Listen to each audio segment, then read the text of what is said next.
guys probably looked at the list of things you could go to and said, I want to learn more about paving, right? Making more money. Sell my business. Mentorship. What the hell has that got to do with paving, right? What's that got to do with building business? Mentorship. How many people in there really believe in mentorship and are practicing it today and a lot in the past? Come on, raise those hands up so I can see them. A good amount of people. When it comes to mentorship within your business, how many people are doing a lot of that? That's kind of a natural, right? You got to do that. We got to mentor the people around us. We want to make it better.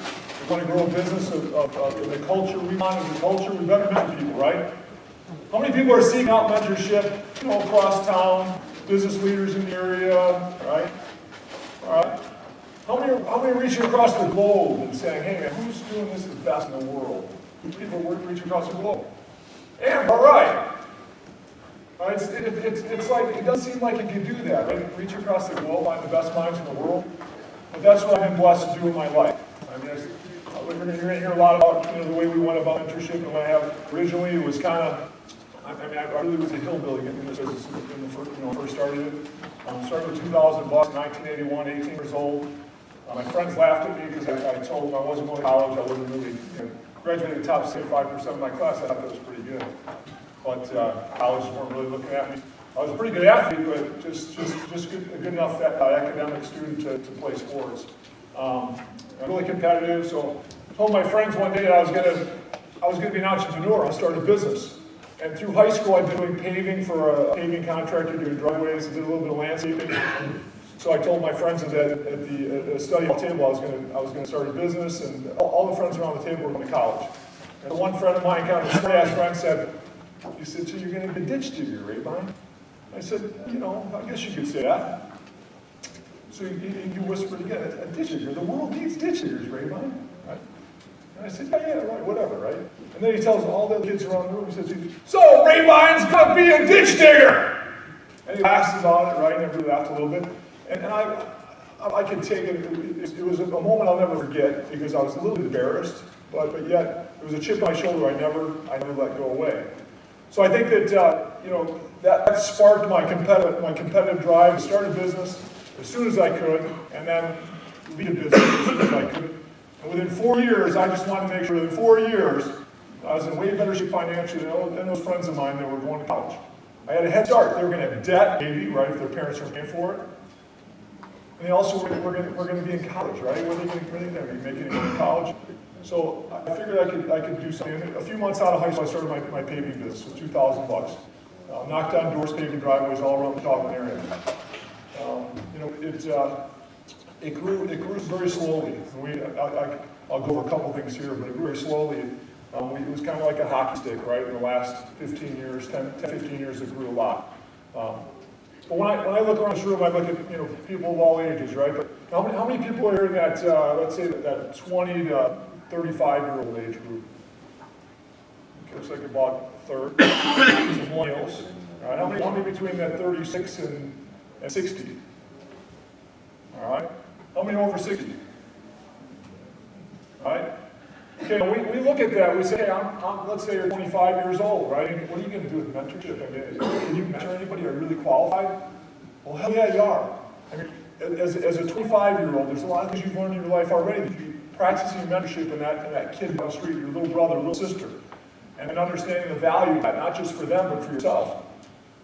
At 45, 50 years old, same thing, man. You've got a lot of things you've learned in your life to be a mentor for, right? Mentor people on. So it's a no-brainer that you should be mentoring and be mentored, right? At 40, 45. And at 60, 65, don't stop. Don't ever stop, right?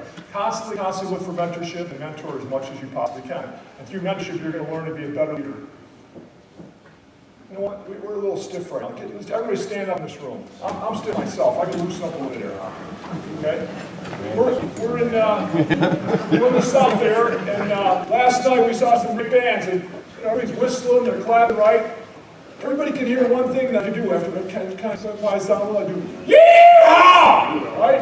I mean, you can hear that. And then we're the South. We should be yelling yeehaw. Let me hear it one time. 1, 2, 3. Yeehaw! All right, there we go. All right. Now one more thing. We're South. We're not too far from where the king came from, right? We're not too far. far from here from Memphis, right? There's this thing about mine talking to loosen up. Here, you're a little tight, man. Do the Elvis pelvis. Do the Elvis pelvis. You gotta do Elvis pelvis. Come on, everybody do the Elvis pelvis. Come on. Elvis pelvis. Come on, loosen up. Come on, your toes up. Breathe. Also tell me to breathe. Breathe in. Breathe out, right? Come on, Elvis pelvis, come on. All right, look at that person next to you. Come on. Oh, wait a minute. Nelson, you're not in this. No. I am up here. You're in great shape now. You know you can kick our asses. Just like 5 seconds. All right. There you go. All right, sit down. Right, now I'm loose. I was a little stiff there. All right, so we're going to talk about all of these stuff.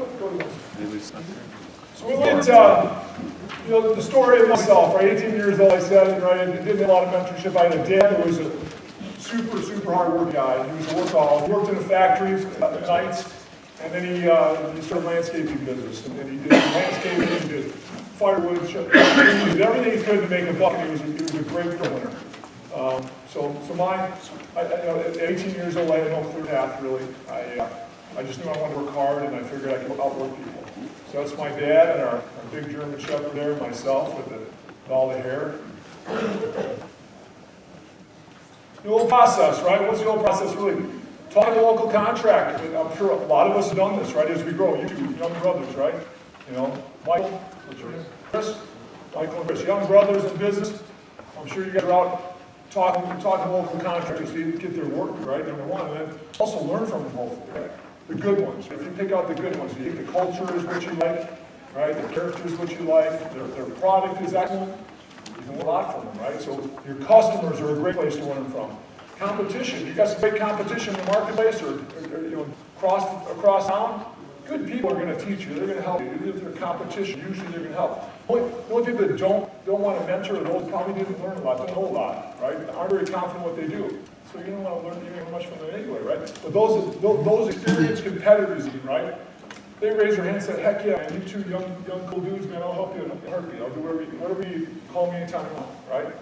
And I said this to you a minute ago, and I said this from I love mentorship so much. I offer myself up a lot in my business, my leaders in my business. There's a I would tell Amber this too, or any woman-owned business, minority-owned business in the room.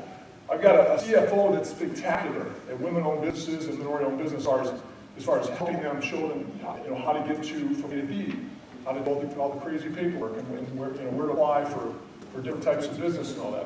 Bottom line is this guy speaks to conventions all over the country. Mike is amazing, Mike McCarthy. But again, so here, when we started out reading, we're just talking to people that we respect, right?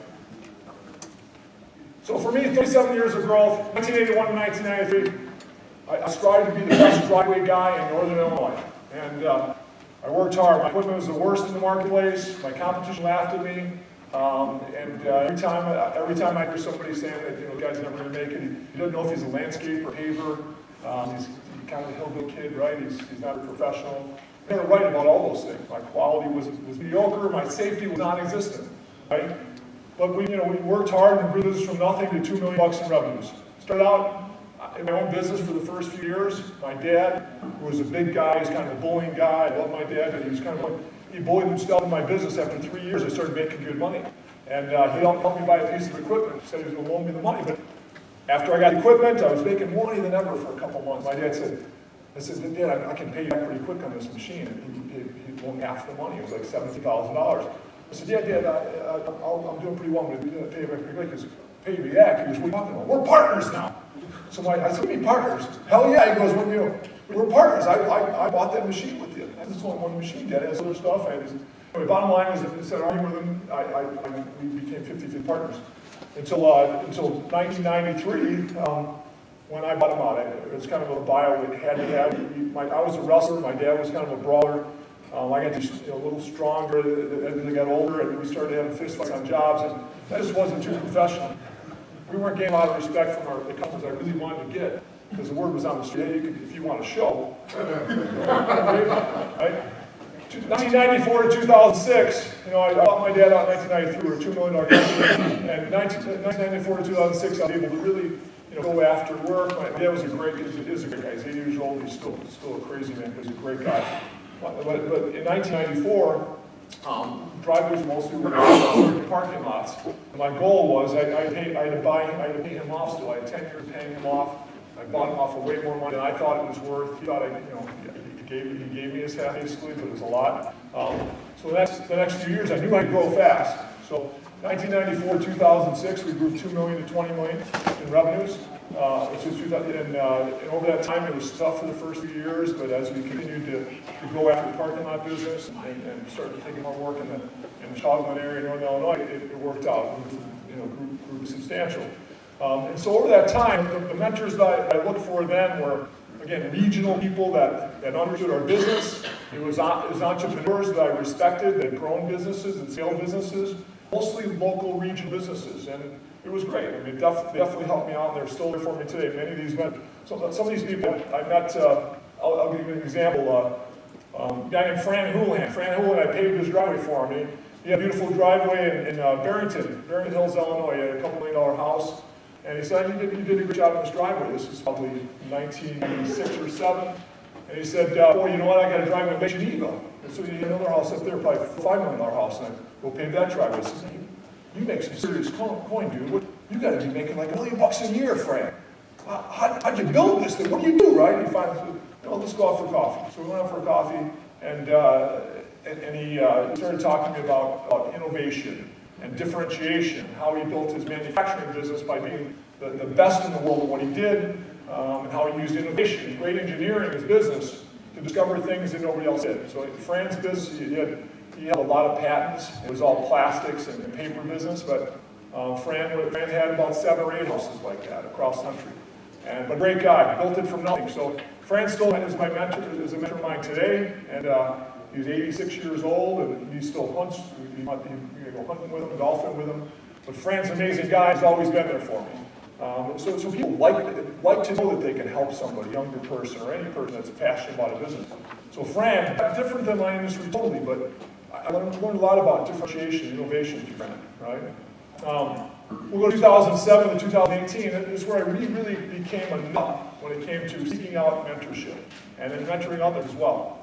So I probably didn't mentor enough people except the people who worked for me for that first 20 years or so, right? Really didn't, 20 years, 25 years, didn't mentor a lot of people except the people that were going to make it better for Gary Rabine, right? I didn't really, it wasn't asked either. People weren't asking me very often either, so that might be part of it. But then when it came to 2007 or so, the economy was really good. That was a peak for us, and I think across the country, 2007, right? It was a peak. And up until that point, we went from being a driveway company to a commercial paving company to at that 2006 we were 3 or 4 different companies.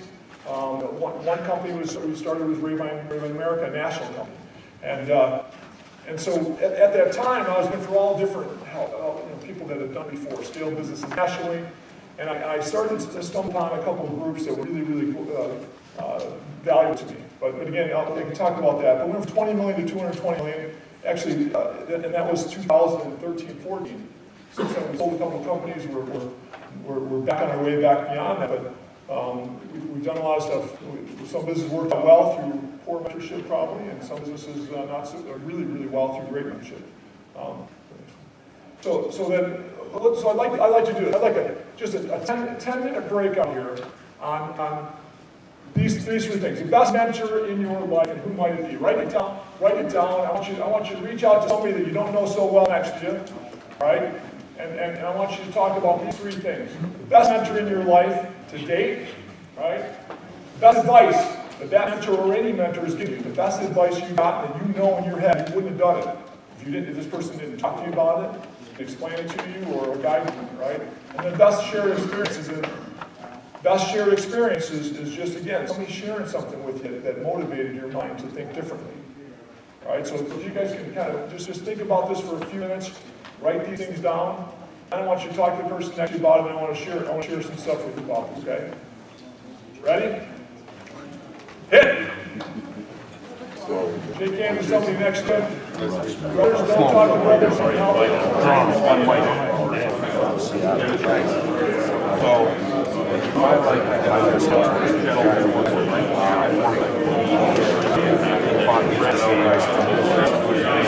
was I don't always solve the problem yourself. Work with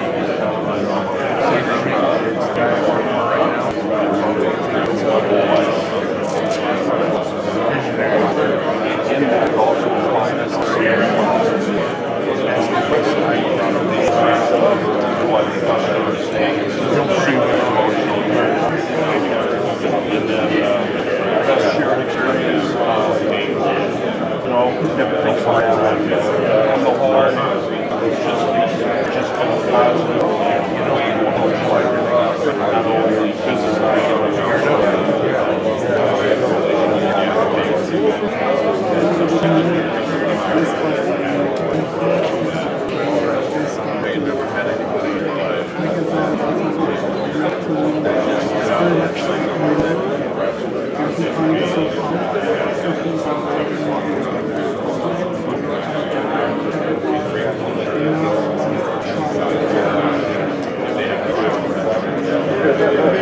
had to survive.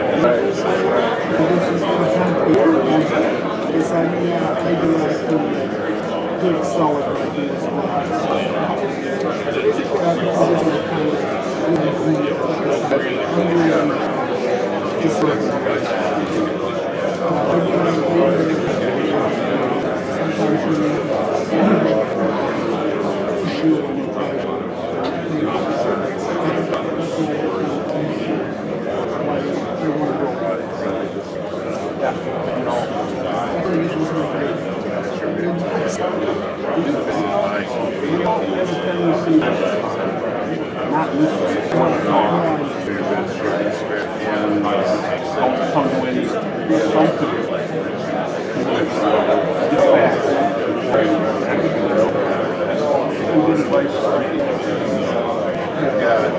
even though I've talked about many times, things know where this is going to go. You're not worried about it. You're not exactly like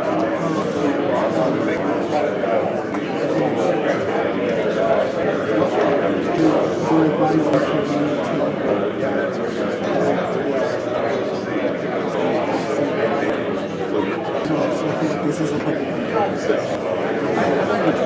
one, things like I want to be able to and I want to get more stuff but I'm going to ask you how you have to do then I'll give you that much more so it's going to show I'm going to know it you're going to help me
Good morning. One of his things is insurance. So one competitive. Thank you for dinner. Oh, it was good. Yeah. Good spot, wasn't it? It was. I enjoyed it. Yeah. Everybody had, I don't think we had very much seafood to deal with other than Steve. Steve Hill, but I couldn't see it, but it was good. We're everywhere, man. I bought it.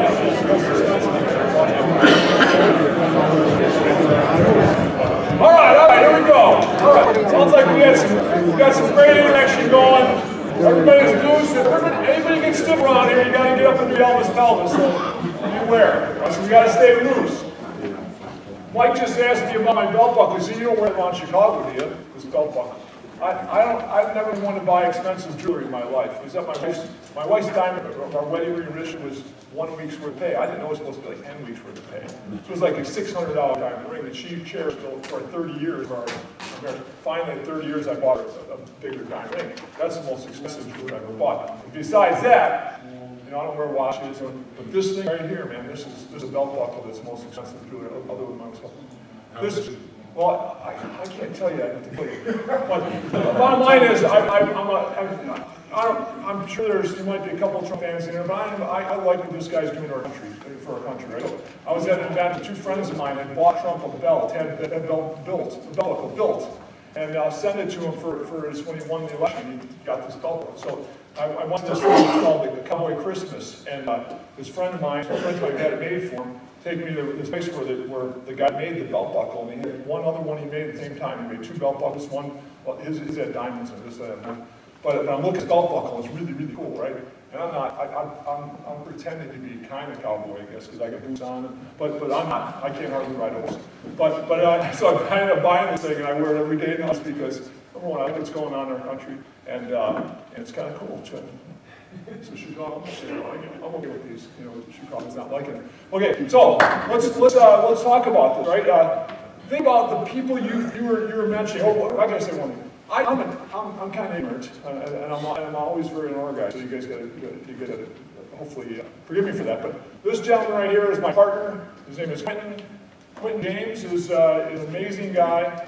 Comes from some of the toughest area of Chicago, and had a couple of great mentors in his life that showed him how to be, a great person, how to be a leader, how to love your faith, and worked his way out of the toughest neighborhoods in the world. Probably, he's a very successful young guy. I was speaking at an event about mentorship actually, and he was there to speak before me. He was an amazing speaker, speaking to kids from the south side of Chicago. And so I'm like, afterwards, you're an awesome speaker, Q. And he's going to say, yeah, shut up, everybody. But I did the exact same thing you did to your friend. I came up to you, hey, can I get a cup of coffee with you? Yeah, exactly. So go ahead. Yeah, and it was funny too because literally, like he said, I'm from the south side of Chicago. Who's been to Chicago before? All right, who's been to the south side before? Yeah. Don't ever go there. All right. Anyway, humble beginnings for sure. Came up with a single parent home, but I've always wanted to figure out exactly what I needed for myself to kind of grow, specifically in this day and age. And I asked here when we sat down, he told me to come all the way to Schaumburg. Now, if you understand Illinois, how it is, the south side of Chicago and Schaumburg, it's like, I don't even know where that is. You can tell me I'm coming to Tennessee. But I was excited to meet up with him 7 o'clock in the morning, and he sat down with me. He said, what's your definite purpose in life? And I said, I wanted to influence 1 billion people. I didn't know how I was going to do it. I didn't know exactly how that was going to happen. And my background is in banking, so I used to be a top recruiter for Bank of America. To make a long story short, he was like, well, I've always wanted to start a platform because I never went to college. I've always wanted to start a platform to give startup entrepreneurs and seasoned entrepreneurs the opportunity to connect with business leaders they normally wouldn't have access to. And this is a testament to his mentorship and how he thinks about other people. I was like, oh my gosh, I would love to be a part of that. He's like, no, I want you to run it. So he bought me out of my job. How cool is that, right? He bought me out of my job. It's pretty awesome. So that was 4.5 years ago. We've been going ever since. We have mentors like Jimmy Johns and all other things. So it was a blessing just to come here and just assist with this opportunity to see you all to continue with influence. So y'all gonna have a good time today. So thanks for helping me out here. I appreciate it, buddy. This guy is an all-star, and he's going to be one of the most successful guys I know in the future because he's constantly reaching. And the fun thing is, I'm very blessed with a lot of stuff I've done. I've been around a lot of CEOs and a lot of people that want to be CEOs. And he's got the opportunity to mentor CEOs on how to mentor better, right? He's talking to people that are hundreds of millions of dollars in many cases, great people that actually want to give back because they've been successful. So he's able to mentor them. And then he mentors mentees on how to be mentored, how to get the most out of mentorship without wasting a lot of time from the mentor role, right? I mean, what's an hour conversation, 10 minutes. So that's what he does every day with Future Mentors. So it's a lot of fun. I really appreciate this guy and everything that he's brought to our organization outside even this mentorship group. So it's fun. Okay, so let's a couple of stories here.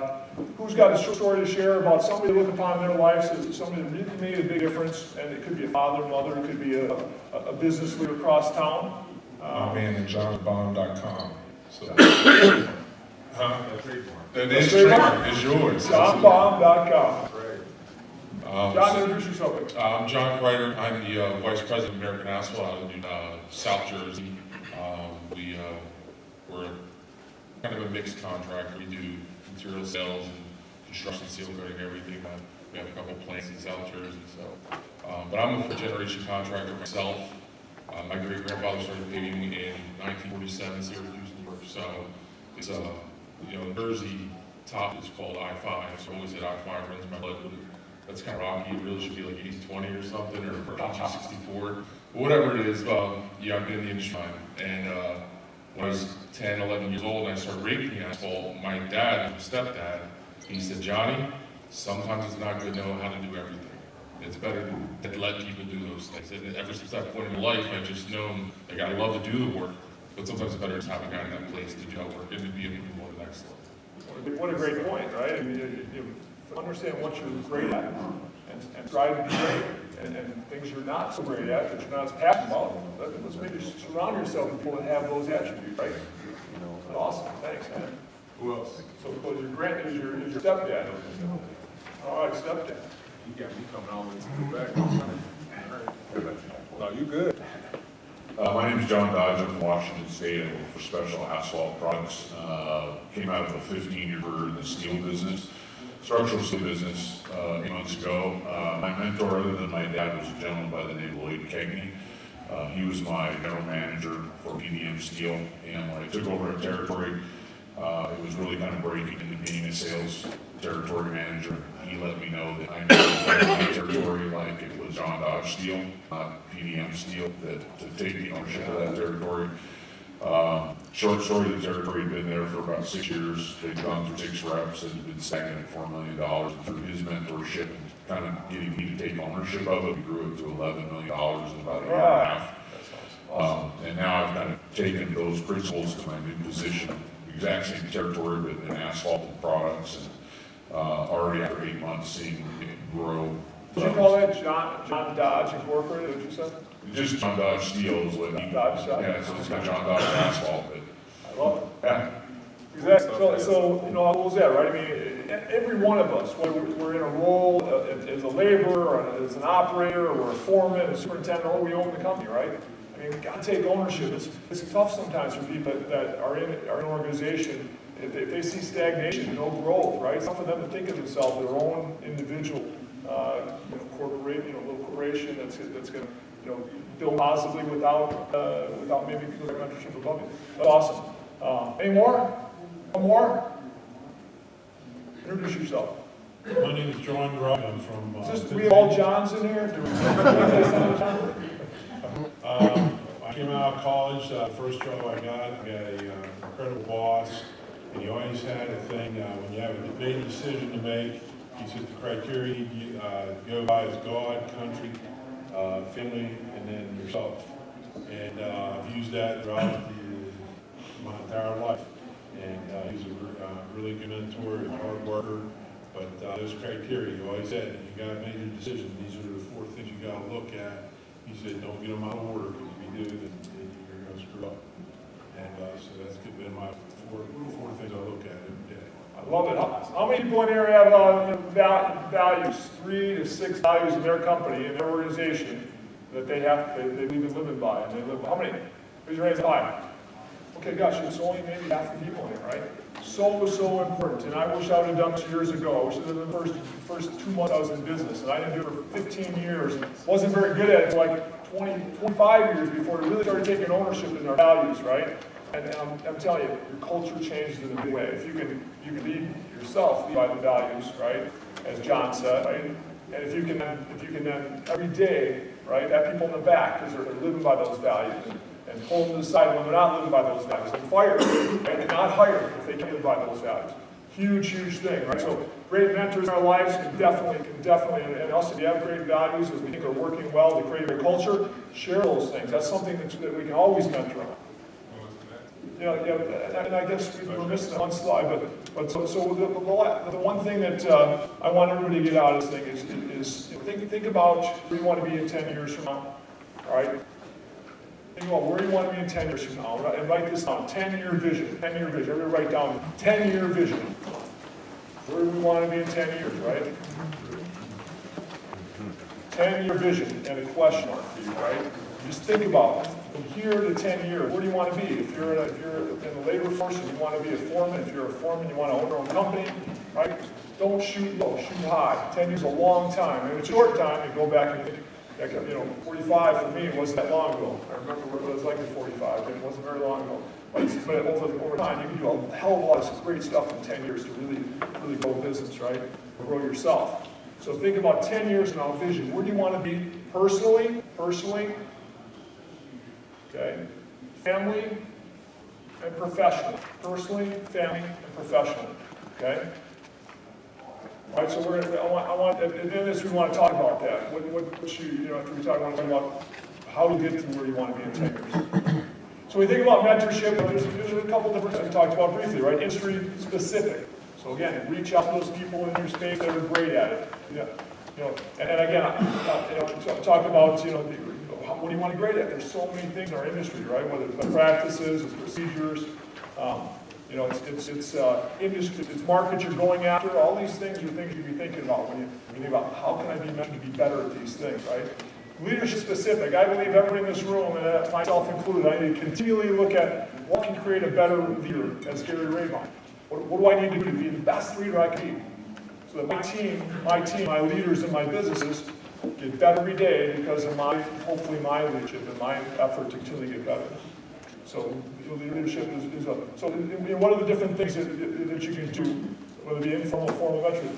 Informal mentoring, stuff that we kind of do every day, right? Talking to people we respect and all that, calling, networking locally, local chambers of commerce and stuff like that. Friendship, just good friendships.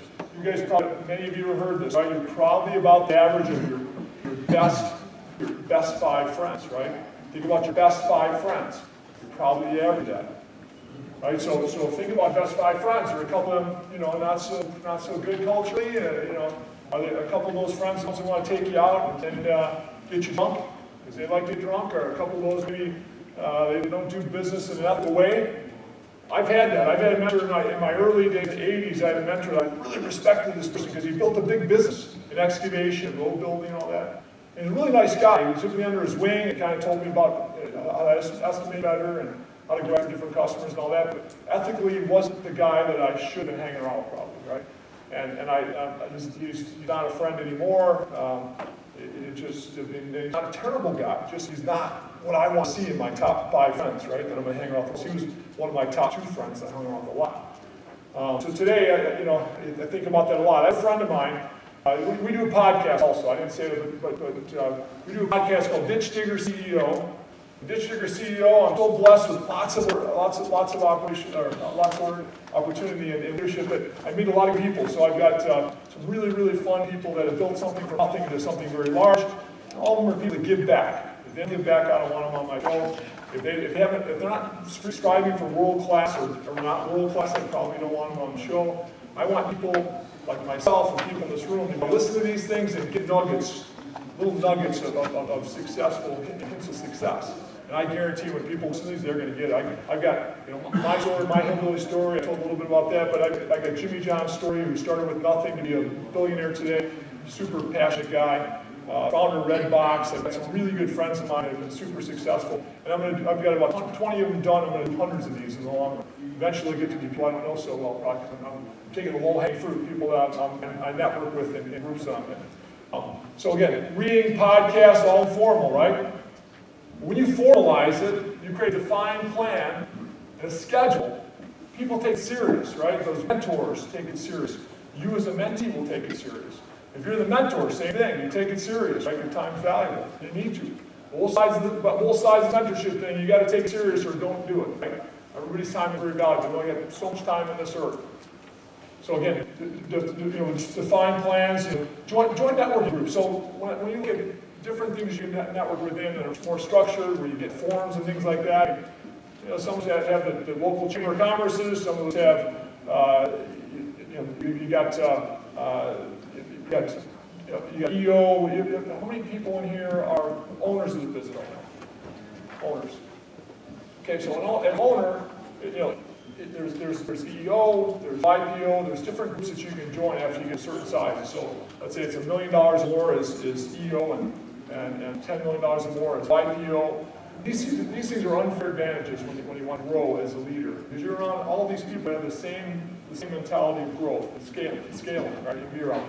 If you're in the working force and you're in the labor force, you're a foreman, right? I mean, there's no reason you can't get involved in the Chamber of Commerce, represent your business at the best level, right? Because you do that on your own time, I guarantee you that leader in your business is going to recognize and say, man, this person's passionate about my business. They're not going to just be a labor driver. They're not going to be an operator for it. I need to promote this person to be something special. They love our business, right? When you show passion for your business, and as a laborer, as an operator, I'll tell you what, if it doesn't go noticed, then you need to go somewhere else, right? So I think it's important at any level, right? So associations as a business, this is a great organization right here. And it was about 25 years ago, I met a guy here that was one of my favorite mentors in my life. He's passed not too long ago. Alan Curtis. Anybody been here running for that long? That's the guy named Alan Curtis. Alan Curtis is an awesome guy, Check Consulting. And I listened to his seminars. He talked about consulting to your customers, creating that consultative atmosphere. And he taught me how to be consultative to my customers. He taught me how to really dive into the engineering side of stormwater, pavement design, right? All these things, he was there for me. And he was just an awesome guy. I flew out to our place outside of Chicago a couple of times, and as I grew my business, I built an asphalt plant. He was there for me to share that. And it was just an awesome guy. I'll never forget Alan Curtis. So in this group of people in our space, speakers and otherwise, right? Talking here to Michael, he met a person here last year that he looks upon as a pretty cool mentor of his today. Right? And I think you'll constantly do that if you're passionate about this business and you hit these shows. You're going to be a lot of great people in the trade shows, right? World of asphalt, world of concrete. How many people here do concrete work and asphalt work? Both, right? All right. Okay, so when I grew up in this business, it was asphalt and concrete was the devil. And we'd always talk about, like concrete, it spalls, it like cracks, you can't fill the crack sealer and all that. And until I had somebody in my marketplace who was kicking our butt doing concrete parking lots. They were doing very efficient. This is the late 90s. With the new machines that came out, and they were awesome parking lots. And there's no way I could say that you could do them for 50% more than my asphalt parking lot, and it wasn't a value. Knowing that it's going to last a lot longer, right? Less maintenance. So we started studying concrete pavements back in the late 90s, and this person I reached out to became a good friend of his, and I paid him eventually, a couple of years later, to teach our team and myself how to sell concrete parking lots, how to install them, the engineer behind it, the equipment, the maintenance of the equipment. It was an expensive process, but we, in the early 2000s, we bought our own equipment, and today we pay as much concrete parking lots as we do asphalt parking lots. And so it was this reaching out to this person, then having it was formal education, formal mentoring, his form into our form, myself to him, and it took us to a whole other place in our businesses. So mastermind forums. Anybody here what mastermind forum is? So at the turn of the century, his terminology came from, it was like Firestone, it was Henry Ford, it was Thomas Edison, and Bill Earl, and one other guy. Anyway, four people that were dominant entrepreneurs in the turn of the century. A couple went to Henry Ford's place in Florida one time, and they learned so much about innovation that it was actually Thomas Edison's place in Florida. Learned so much about innovation and what he was doing. It sparked their minds to think differently at Ford, right? Firestone. And so they said, man, we need to do this more often. So on a monthly basis, they got together, did a little retreat, and the forum went out and they just talked about what they were doing to scale and build their businesses, innovation, and what they were doing differently. And at that time, Henry Ford was very innovative already, but he became much more innovative, right? He thought outside the box a lot more.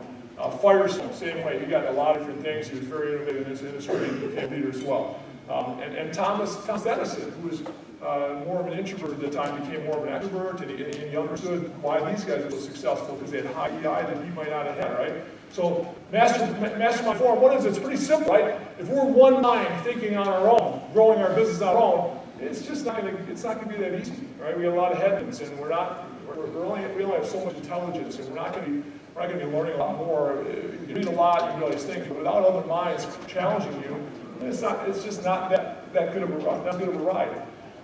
We talked about getting together with, again, think of those five people that you want to associate with yourself. Start your own forum. I don't care if you're passionate about concrete, asphalt, seal coating, striping, sweeping, whatever it is. Start your own 4 or 5 person forum that you go on the weekend, you have lunch or something with them, right? If they're in your industry, find them, find the best in your marketplace, be friends with them and grow with them, right? And you can see there's all different types of forum strategies you can use and what to talk about so that everybody gets their right amount of communication, all that, but it's no-brainer. So bad mentorship, what's bad mentorship? But we asked about something you were told. What did somebody tell you to do, whatever, as your second question, right? Well, I believed as mentorship, I wanted somebody to tell me what to do. As I was a mentor early on for a few people, I just kind of told them what to do. Try this, try that, do this, do that, right? That's just not good mentorship. Because the mentee is kind of stressed out. They might say, well, it sounds like a good idea. They're trying it to appease that mentor. The mentor pushes it down to him and then forgets about it. But that mentee might have a bad experience trying something that they're not comfortable with, right? But sharing experience, so that's bad mentors would give direction, right? Mentoring, telling the mentee what they should do. Theory-driven mentoring, based on this theory, you should again do this, right? That's not good. Giving advice. No accountability, right? If you're not accountable as a mentor, right? Or you're not accountable as a mentee, that's not good. I mean, be on time, right? If that mentor says, yeah, I'll mentor you, but they're never available, forget about it. I mean, find somebody else who really cares, right? And if there's somebody who wants to be mentored by you, and they're not on time, they're not prompt, not accountable, forget it, right? It doesn't work.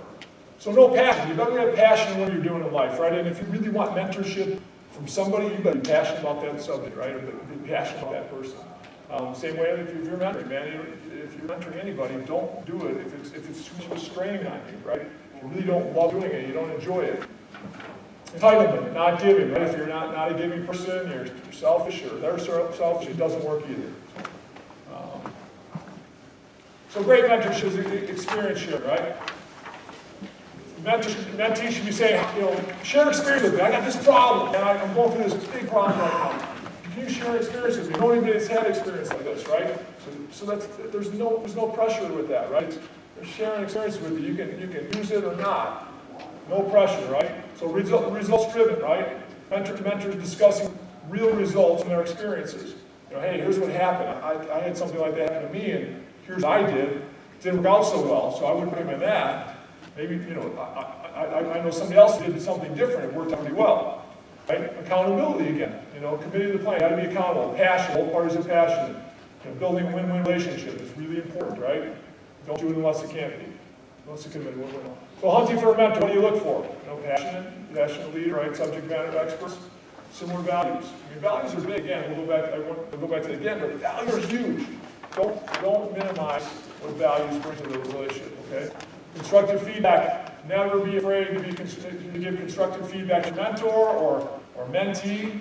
Always challenge each other. It doesn't work, right? Don't worry about political correctness, right? I want to say this, I might offend them. That's bullshit. I mean, you need to not worry about these things, right? Be who you are, and not be afraid of offending, right? If you're a real mentee or mentor. Mentor more important. If you're mentoring somebody, don't be afraid to share experiences and really be critical sometimes. Well, so you guys have these right now. So you got the mentor key traits down there too.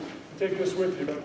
These are all traits that we want to make sure that you understand. Right? Transparency is huge.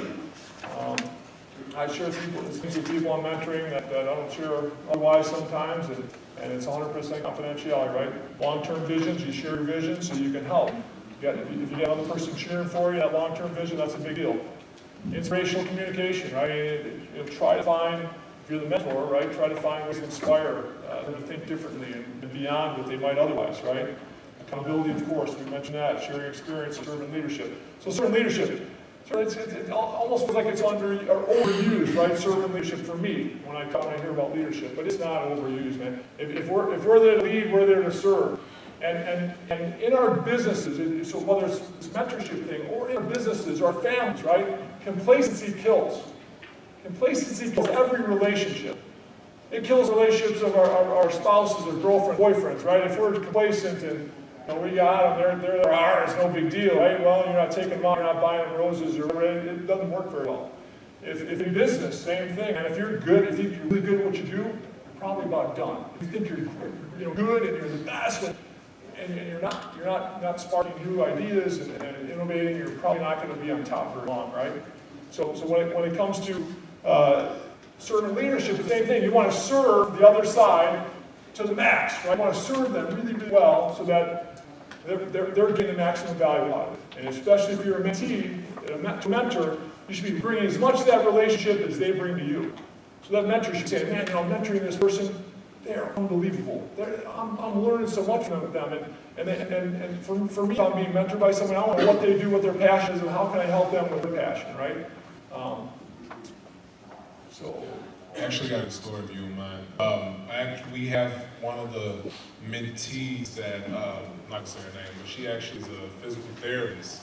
And with her being a physical therapist, she doesn't know anything necessarily about business. She just knows about physical therapy. So she utilized true mentors for us in the way that we normally go about it based off of certain things that they're looking for. We match them with the top 3 business leaders, and they actually get to choose their own mentor for themselves, and vice versa. But one of the mentors, here, that's you, man. You heard excuse me. But one of their mentors, she's like, I really, really need somebody that's in the field that I used to in the field I'm in. And he was like, all right, well, I know some people, and that was the first thing. He was like, well, if that's what you want to do, let me assist you with somebody in the network that you're in, And she was introduced to a lady who used to be in the field. And if you know anything about physical therapy, it's only kind of the top big 1 or 2, So the lady was basically giving her coaching on how to build her business. You should get out now. It's atrocious. I sold my business. You're not going to win. All these things. And as a business owner, that is not what you're trying to hear. Not at all. Now, if you've heard that before, that's bad mentorship. Okay? When we told her, she's like, well, I wanted somebody in my field, and then we actually introduced her to somebody who knows nothing about her field, but who was really good at articulating and selling. She was like, that was probably one of the best opportunities I ever had, was to connect somebody that honestly that's not in my field, that can just help me with all of the other opportunities that I need assistance in. So what we're saying is, and we notice those 6 characteristic traits in a mentor, that's one thing you should be looking for. Not necessarily a coach, somebody who's just willing to share experiences with you the whole way. So. Awesome. And I'll finish that servant leadership thing, because I tell you, I can't tell you how important it is. When I talk to successful people on our podcast, and in every case, and somebody excels in their business, excels in their lives, right? They're serving other people. There's a book called Jesus Christ CEO. I'm a Catholic Christian guy, right? And there's a book called Jesus Christ CEO. And all it is about how this guy became the most popular guy in the history of our world. I think all he thought about was serving others on a constant basis, delivering his message, right? Mentoring people around him to be able to do his message, but really serving other people on a constant basis. That's all he did for a short time in our history, right? And if you think about that in business, this book goes into depth about all that, right? And how you can use these thoughts in your business. The same thing, if you're out there and your customer really feels that you want to serve them better than any person around them, right? They're going to use you.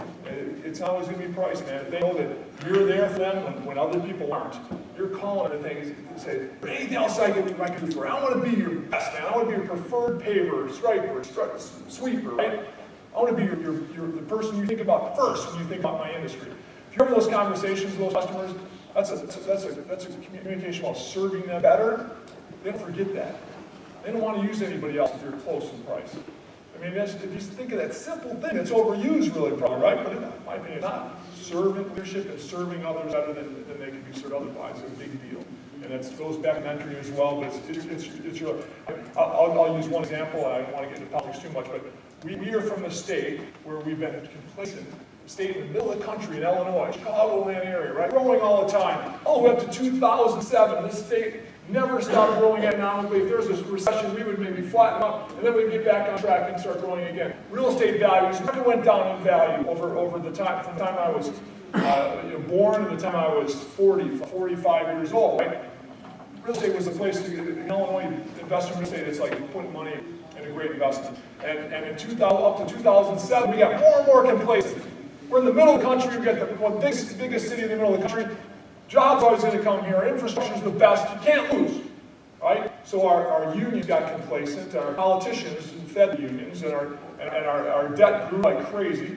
Right now, we're the worst place in the country to build business, right? 9 companies there, right? Worst place in the country to build business. And many of my friends and leaders are looking. So again, that's an example of a whole state getting complacent, right? Indiana's a way better place to do business, and Wisconsin, everywhere around us, they're frothing in the mouth because they can get business from Illinois on a constant basis. So again, complacency kills in any respect.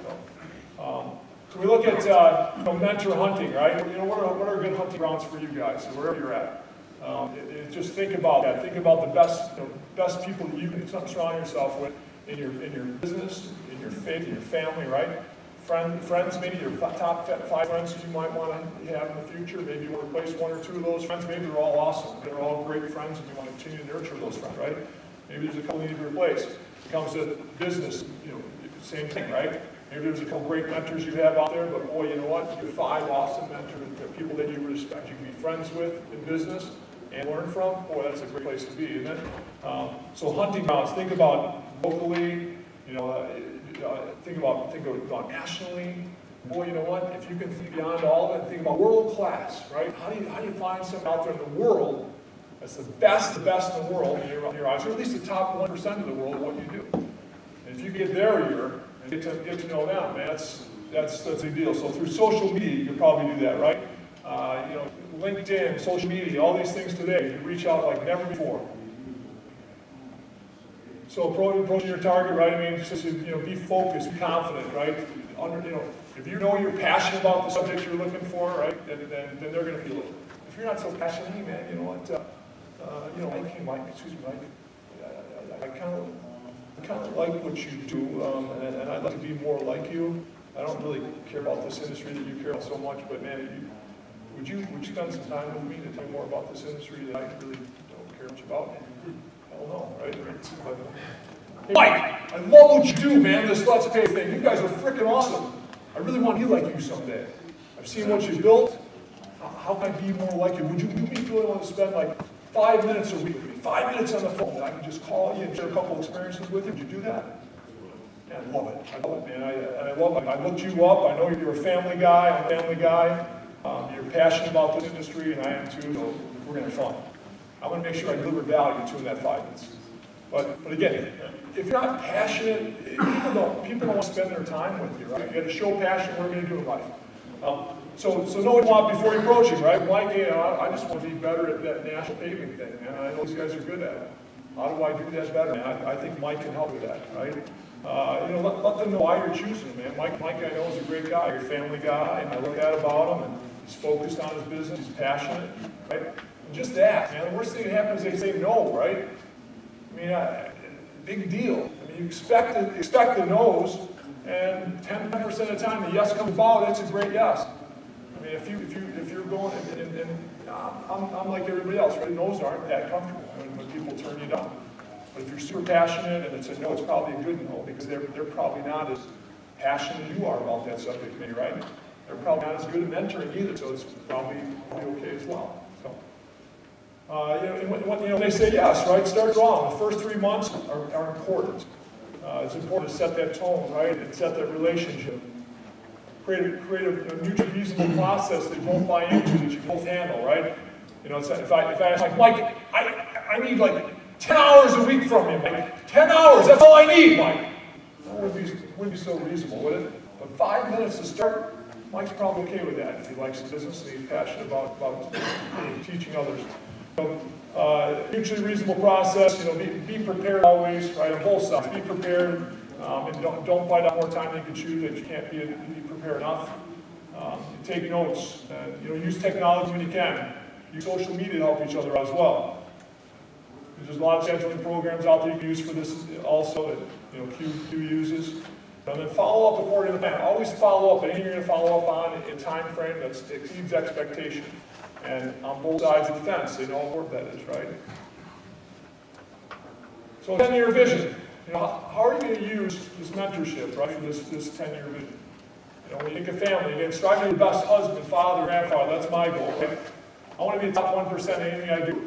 So whether it's myself, my business, if I can't be in the top 1%, I don't want to do it, right? I mean, we don't, our businesses don't last if we can't strive world class, we don't want to be there. And some businesses, we find out we invest in some businesses that are very commoditized. It's really tough to be world class in a business that's commoditized and very thin profits, right? But businesses where the revenues might be high, but the risk is super high, right? Or the profits are low and the risk is super high. It's not a good place to be. It's hard to be passionate about business when it's commoditized. So for me, striving to be the best father I can be. You know what? I've got to work on my faith on a constant basis, and I've got to work on my relationship with my wife and my kids. Personal, right? So I'm going to focus on true mentors and YPO and Turning Point USA and the Rabine Group Foundation. And one passion I have is to be the best I can be in supporting the free enterprise system.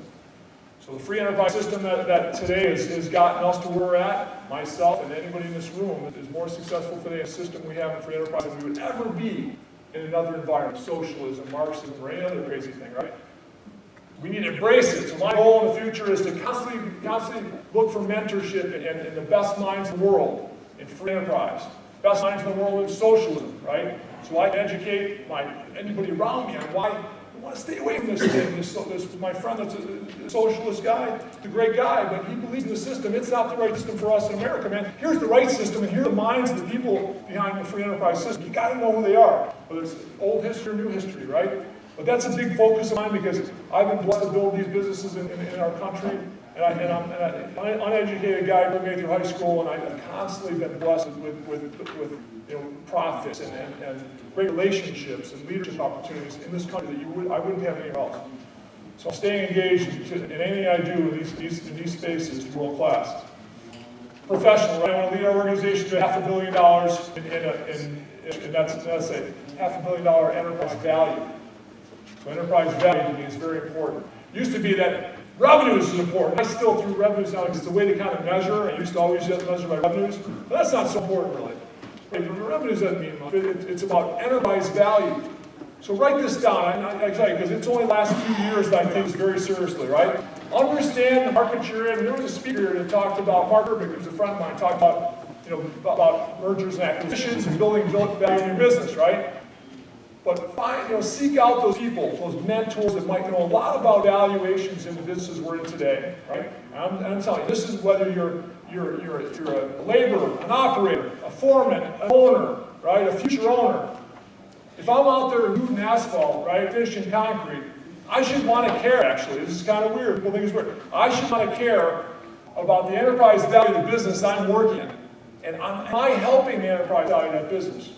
Okay, so you look at revenues, you look at profit, those mean a lot, right? But don't mean as much as enterprise value. When I say that, all of our businesses have a multiple of profit or a multiple of revenues that when you know the number, you know the value. So in our industry overall, my opinion is it's somewhere between 3 to 5 times in a small business. On the EBITDA, anybody know what EBITDA is? Most people. EBITDA is basically a way to measure kind of your profit, right? It's earnings before interest, taxes, depreciation, and amortization. Your accountant can help you with it. But if you know your EBITDA number on an annual basis, all right, and I'm telling you, if you're in a good company, your boss should be great with you in understanding this. If you seriously want to help improve the enterprise value of the business, your boss should be good with helping you with this, right? To understand. Because if you really care, you won't be a labor too long if you don't want to be. If you really care about building value in that business you work for. So in our industry, it's somewhere between 3 and multiple of EBITDA is value of the business. As you get to be bigger and get to be a $10 million EBITDA business, right? Profit business, so you're probably $100 million in our space, or 50 or 100 million, right? Now that number goes up, it might be 5 to 10 times multiple of EBITDA. But if you know that, and you constantly think about building enterprise value, as an owner, of course, it's a no-brainer. As a leader in the business, it's a no-brainer. As a laborer, people say, some people say, shut up, man, mind your own business. That's not, in my opinion, that's not a very good business if they're not helping you understand that. Because if you continue to build enterprise value, the best thing you can do. So professionally, I want to build $500 million in enterprise value in our businesses. Whether I own 2% of the business at that point or 85% of the business, I'm going to have a lot of partners. So I want to seek out to be world class. And the only way I'm going to get there to have that type of enterprise value, I better be the best. We better be the best. I better be the best leader. We better have the best, most world class niches in our space. Right? We better be great at things we do, right? So we're going to constantly seek that out. And over the course of this hunt for me, a professional hunt, I've got to be friends with some of the best minds in engineering and pavement engineering in Germany and Latvia. I partnered with them to bring concrete, seamless jointless concrete to the U.S. All right, we're now working on exterior, just all interior pavements. Now we're working on exterior pavements, building concrete overlays with no joints in it. Right, nobody's done it before. We're gonna have it done. We've been testing it for the last 5-6 years. We're gonna have jointless concrete. So if you have no saw cuts in concrete, you can do it even that much closer to the price of asphalt. And that gets to be a much bigger industry. So again, my constant thing is find the best minds in the world, strive to be world class, right? And I do that through mentorship by asking. I've got a German engineer that's one of the brightest minds in the world over the last 30, 40 years in RCC, roller compacted concrete. Roller compacted concrete is the most durable concrete in the world. It's ugly, it's not the prettiest, got kind of a rough surface, but it's the best in the world. If you can do this better than anybody else, there's a huge market in the U.S. for that product, right? It's expensive equipment and all that, but it's great. So I want to do one point, we're thinking about, world class, reaching the world class, or thinking about being the best 1% in the industry. And that's, for my definition, world class, it's kind of a moving target. What is world class? Is it the top 40%? Is it the top 8%? I believe it's the top 1% in the space we're in. So there's 40,000 companies in the world that do what we do, pavement maintenance. 30 to 40,000 companies that do pavement maintenance in commercial pavement maintenance in our country, right? It's the top 1%, right? You really got to be in the top few hundred, right? Top few hundred. Guess what? There's only a couple thousand that come to the show, right? And probably a lot of the best are coming to the show, right? Again, can you be the top 1% in the space? And you're a hell yeah. Hell yeah! 1%, it should be no big deal. And I'm confident, I'm very confident in this space today, we're in the top 1%. Now we have other big 9 companies, and some of our companies we're striving to be that, and we're not there yet. And guess what? Where we think we are there, we're not going to be there very long. If we think we're there, we're complacent, we don't have to worry about a thing, we're kicking the crap out of competition. That's going to be very, very short-lived, right? So we'll do a 10-minute breakout. Think about that world class, and what's your 10-year vision personally and professionally? And how can you use mentoring? Okay, I want you to reach out to that same person you did a little bit ago and talk about those 2 subjects quick, and we'll get back to it, right?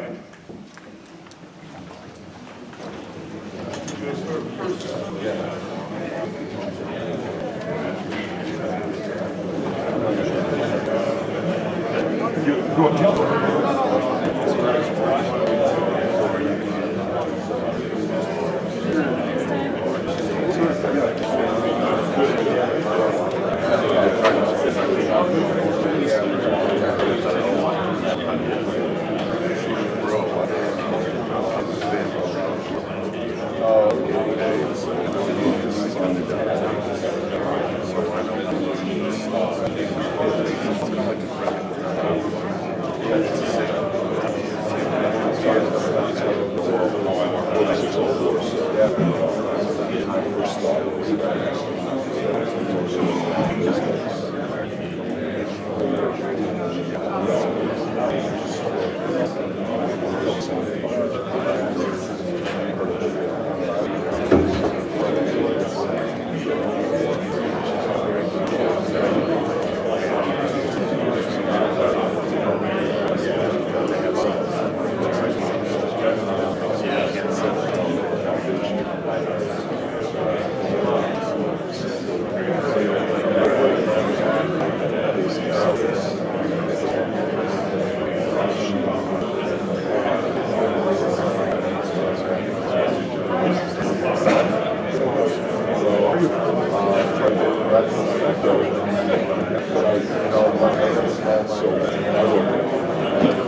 If I just show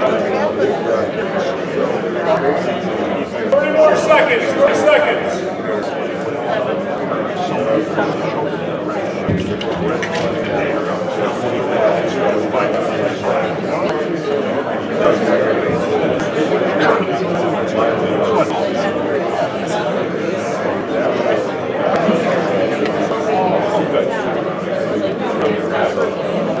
make sure that's when you're winning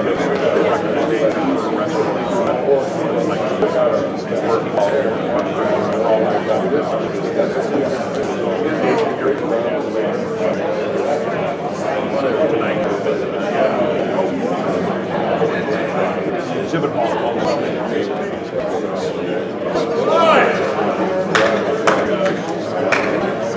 Long conversation. I love it. I love it. I was going to be all this conversation again, but we're going to hold back on that because we got lots of energy going on. I love it. Okay. Yeah, we want some shared experiences here. That's what we do in mentorship, right? We share experiences. I want to call shared experiences at least on this subject, right? So we want to share theirs. We want to share the 10-year vision, right? Professionally, personally, and professionally. And then how are you going to go about it? John? Volunteer again. All right, John. Come on, think about it. I want a few volunteers here. So because I hold my father and I have 5 kids. So 10 years now, one son through college, another son probably in college. And my 10-year plan, most important part of my 10-year plan is to be their mentor, to be their friend, to be the guy they text at 2 o'clock in the morning if they need something. So that's where I want to be. Yeah, I like it. It's not easy in the business we're in, right, to be available always for our kids and to think about, how we can be the best mentor to our kids even, right? This is not easy work, and it's long hours, especially for us, 8 months out of the year, we're crazy hours. So you guys are fortunate to get something you can work all year, maybe you only work 80 hours instead of 100 hours a week. Right? Who else? Who else in this room? Come on, I want to hear it. I want to hear a 10-year vision. Somebody, come on. Don't be scared. Here we go. Another John. All right.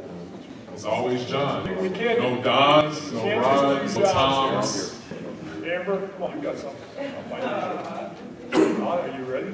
You're ready. Okay, so reaching kind of a long-term goal before, like last night at dinner, I called my wife back in Washington State, and she goes, "You really decided what you want to do at 50? I probably should have answered that question 30 years ago. But I got tons of experience in executive sales management, sales training, been in national sales training. Just last night, she goes, "Where do you see yourself in the next 10, 15 years before you're done?" And I said, "You know what? I'm going to throw it to the wind, and I want to become a sales consultant nationally. I want to teach the next generation how to use techniques, closing techniques, and building relationships, and really kind of step out of my comfort zone and bring other people along. I've got a lot of great guys around me that have never been throughout my career. It's kind of just time to pay it back." Awesome, awesome. And in that, John, I mean, if you can think about your strength is sales management, sales training, right? You know, think about your strengths, and it's easy to think about strengths. And those are things you can mentor on. And think about your weaknesses, right, or your opportunities to learn more. And, you know, in some cases, like John number 1 said, right, he said that, you know, That's right, number 1. he wants to know his strengths, and he wants to thrive on his strengths, and maybe not mess with the weaknesses at all. But as you do what you're going to be doing, there's a lot of things you have to learn to be better at, right? You're going to get yourself out there in front of sales team and all that. So that's awesome. Well, here, I think Amber had something over here.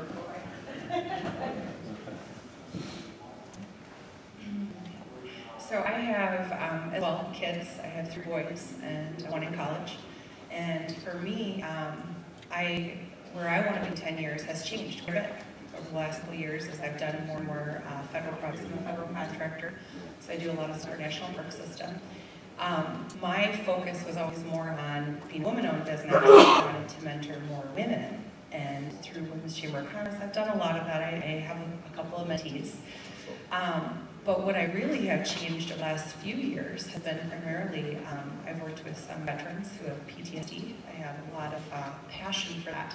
So in 10 years, what I would like to do with my company is to become more of a franchisee for people who are coming back from overseas who don't have an opportunity to work a 9-to-5 job or be with their family every night. So our company is focusing more on employing veterans as they come back and be able to start up businesses, to have time with their family and heal properly.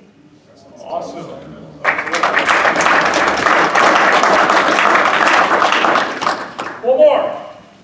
One more.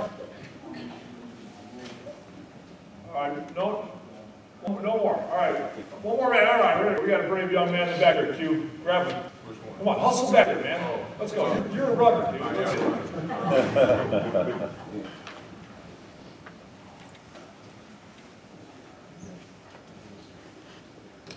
Hey, my name's Michael Watson. Mike!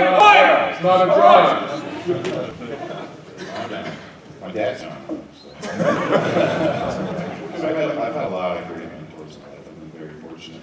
Everywhere from my dad to spiritual mentors in church, several of those. And one thing I've not done yet is mentor much at all.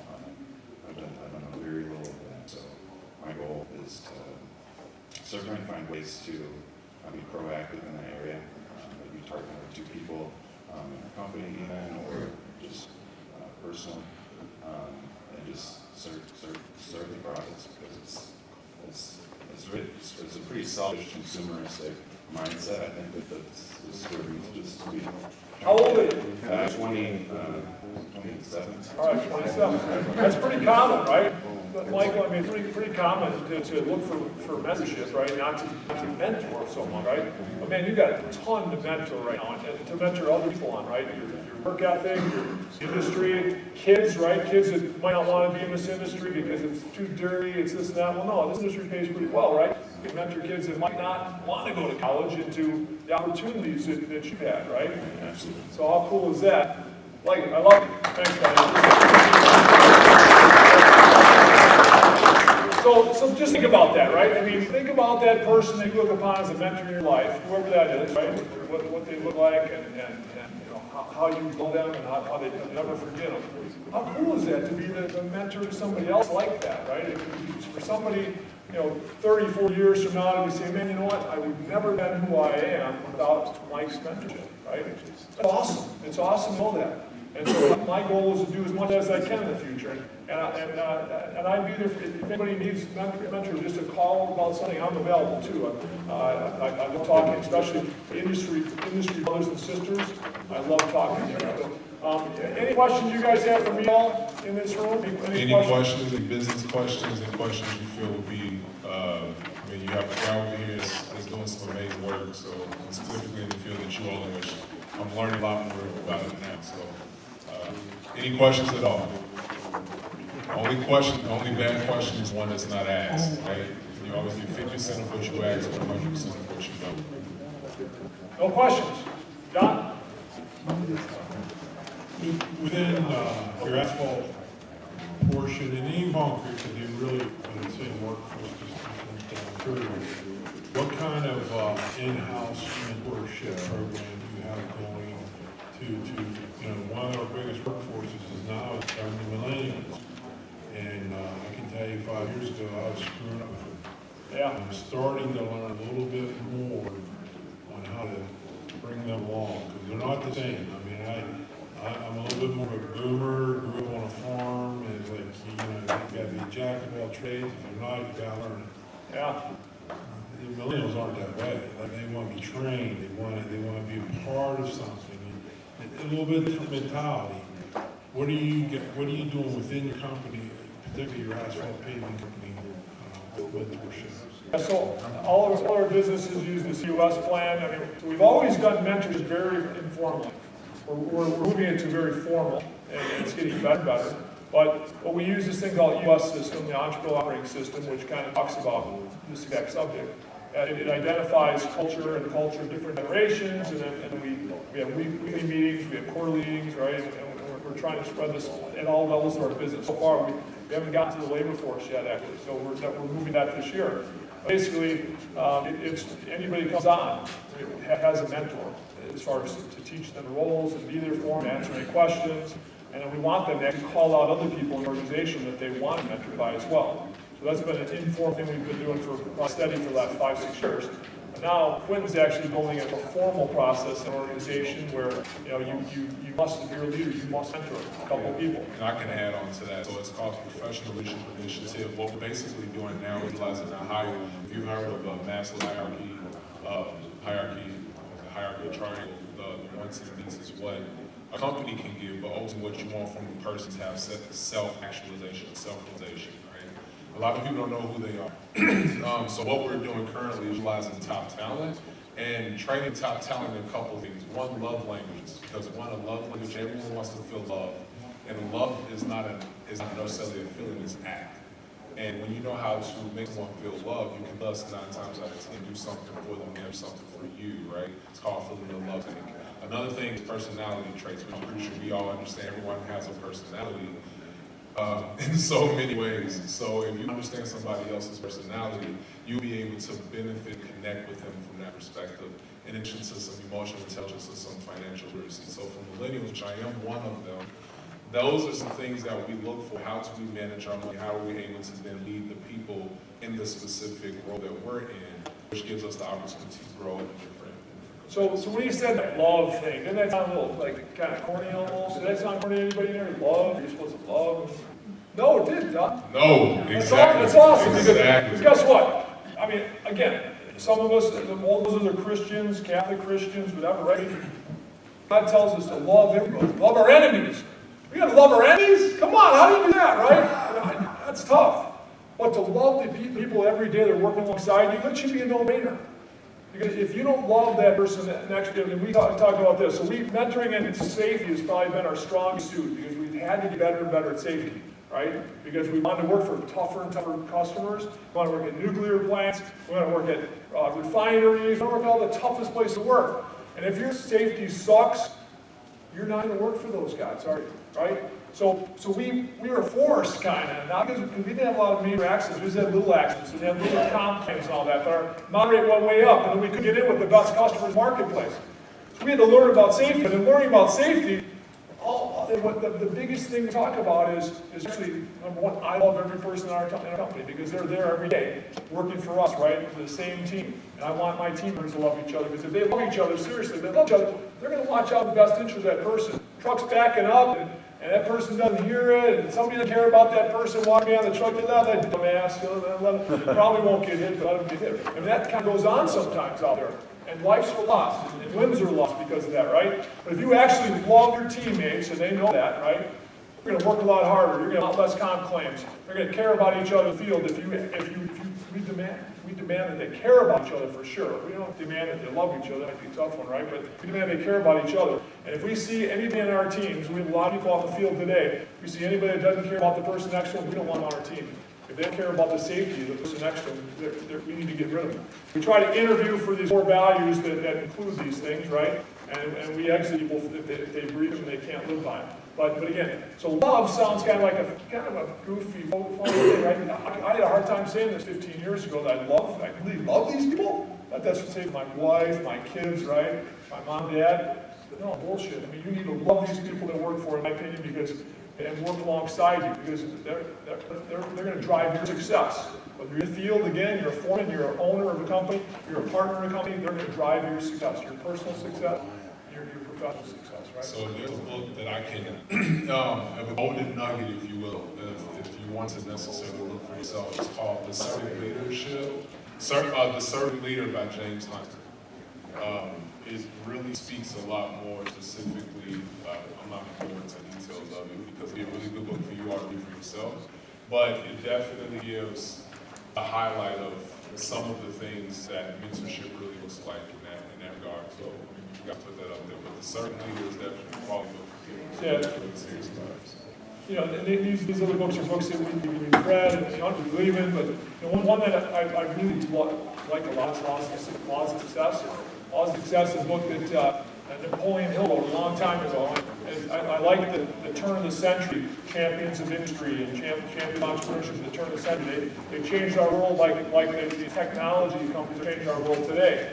And they talk about the laws of success that Napoleon Hill, okay, so it was Vanderbilt, pretty sure it was Vanderbilt that had Napoleon Hill go out and interview like 50 people that he knew and didn't know, the most successful people in the world at that time, most of the U.S. And interviewing them over the course of 10, 15 years, he found out what the commonality of their success was, the way they thought, right? The way their values, right? How they constantly strive to compete and be the best in the world what they did. Right? It's our railroads were built by these people, cars, of course, in the early days. Tires, all these things. I mean, so again, I believe that today we can think the same way. Think about the best minds in the world today and understand how they think. It's a lot of fun. So from here on, all I want you guys to get us is, man, you know what? You're going to mentor more. Hopefully, you're going to be mentored more. You're going to strive to be the best of the best you can be in this industry you're in. And man, it's not as tough as people think because people don't go to college today saying, man, someday I want to freaking sweep parking lots, right? I want to finish concrete. That's what I want to do. Or man, that John, I love what John does that rake, right? Or Gary, I was a loop man also. That was my passion, right? And I love when he does that rake. I want to do that when I get my degree in business or marketing or whatever, right? No, so guess what? There's not a ton of people that are loving these businesses that think it's sexy, so there's no reason why we can't think that way and be the best we can be in the world, right? So, anybody ever need to call me anytime, my number you need, I'll give it to you, but I have fun with this industry and this business as well as business on the whole and entrepreneurship. So, thanks for being here, I appreciate it, and thanks for all this promise.